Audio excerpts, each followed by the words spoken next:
पुणी आपको स्वागत आम यूट्यूब चैनल को। आज हूँ 21 एप्रिल 2025 मंगलवार। आज किसी बड़ खबर देखीदे। बड़ खबर देखा आगे जदि आप यूट्यूब चैनल को सब्सक्राइब करना सब्सक्राइब करनी बेल आइकन को दबाई दिंतु जमीक प्रथम भिडर नोटिफिकेशन आपको मिल पार। बड़ खबर कर्णाटक अवसरप्राप्त डीजीपी सन्देहजनक मृत्यु खबर सामना को आसी। बेंगलुरु स्थित बासभवन अवसरप्राप्त डीजीपी ओम प्रकाश को रक्ताक्त मृतदेह उद्धार कराई। आज सन्ध्यार मृत्यु नहीं स्पष्ट कर पुलिस कमिश्नर। शरीर में एकाधिक क्षत चिन्ह थिबारु हत्या सन्देह कराଯାଉଛି। सेपटे सन्देह घर रही पत्नीकर भूमिका।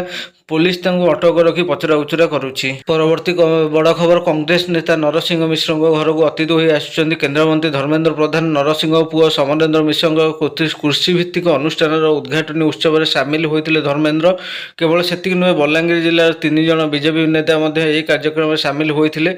सूचना मुताबक नरसिंह दुई पुओं सह धर्मेन्द्र बैठक कर नुआ समीकरण नहीं राजनीतिक महल विभिन्न चर्चा आलोचना आरंभ होती। नरसिंह मिश्र पुओ समरेन्द्र प्रतिक्रिया रखी कहते जे लोक मैंने विभिन्न चिंता करेंगे कारण से चिंता उपर आमर नियंत्रण नहीं। केवल सेतिक नुहे बीजेपी जोग देवा नहीं होउथिबा चर्चा विषय मुह खोली रोक ठोक भाव में मना कर। परवर्ती बड़ खबर आसवाक जाऊँगी वंदे भारत स्लीपर ट्रेन। तेणु आहरी सहज हो वंदे भारत ट्रेन रे यात्रा करवा। Vande Bharat sleeper train railway launch कर सूचना मिली। प्रथम पर्यायर दिल्ली रु हावड़ा ट्रैक रे गड़ब यही स्लीपर वंदे भारत ट्रेन। परवर्ती बड़ खबर ढेंकानाल हिंदोल थाना अंचल में 7 वर्षीय नाबालिका को दुष्कर्म अभियोग आसी। नाबालिका जनक संज्ञाहीन अवस्था उद्धार कराई। प्रथम हिंदोल और पर अनुगुल हॉस्पिटल को स्थानांतर कर चिकित्सा कराई। घटनास्थल में पुलिस पहुंची तदंत आरंभ कर सूचना मिली। परवर्ती बड़ खबर पुरी जगन्नाथ मंदिर में सोमवार दिन प्राय 5 घंटा श्रीजीव दर्शन बंद रहिबो। अपराह्न 5टा राति 10टा पर्यंत साधारण दर्शन बंद रही सूचना जारी रही। श्रीमंदिर कार्यालय तरफ यही सूचना जारी कराई। कृष्ण अष्टमी तिथि श्री विग्रहंकर पैता लगी नीति दर्शन बंद रहिबो। अन्यपटे एप्रिल 21 रु 24 पर्यंत 4 दिन रत्नभंडार मरामती काम बंद रहिबो श्रीमंदिर बोली खबर आसुची। परवर्ती बड़ खबर किछि दिन मध्य आश्वस्ति पर पुणी राज्य में बढ़ी ताती। आज 40 डिग्री सेल्सियस उपर 11 सहर तापमात्रा रेकर्ड कराई। आज 43.5 डिग्री सेल्सियस तापमात्रा सह झारसुगुड़ा राज्य में उत्तप्त सहर बोली परिगणित होईछि। सेहीपरि बलांगीर तापमात्रा 42.4 सेल्सियस रेकर्ड कराई। टिटिलागढ़ में 42 डिग्री और संबलपुर में 41.9 डिग्री तापमात्रा रही। सुंदरगढ़ 41.8, बौद्ध में 41.5, हीराकुद और सोनपुर ठारे तापमात्रा 41.3 डिग्री रही। यह तलक नुआपड़ा 41 डिग्री, भवानीपाटना 40.8 डिग्री और राउरकेला 40.1 डिग्री सेल्सियस तापमात्रा रेकर्ड होईछि। परवर्ती बड़ खबर बलांगीर जिले में वज्रघात 2 जन मृत्यु खबर सामना को आसी। पाटनागढ़ में युवक और टिटिलागढ़ में महिला मृत्यु होईछि।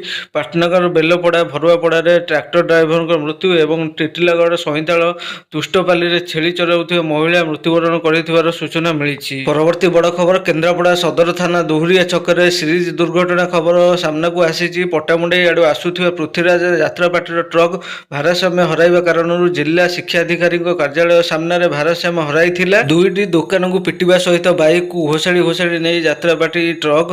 तेबे आश्वस्तिर कथा है कि घटनास्थल में कौन मृत्याहत हो न सूचना मिली। स्थानीय लोके ट्रक ड्राइवर को अटक रखी पुलिस को सूचना देवा पर घटनास्थल में पुलिस पहुंची तदंत आरंभ करिछि। परवर्ती बड़ खबर बलांगीर सुंदरपदा ओभरब्रिज रे हाइड्रा सीरीज दुर्घटना खबर सामना को आसी। रास्ता कड़े 7टी बाइक को पिटिला हाइड्रा फल 3 जन आहत होती।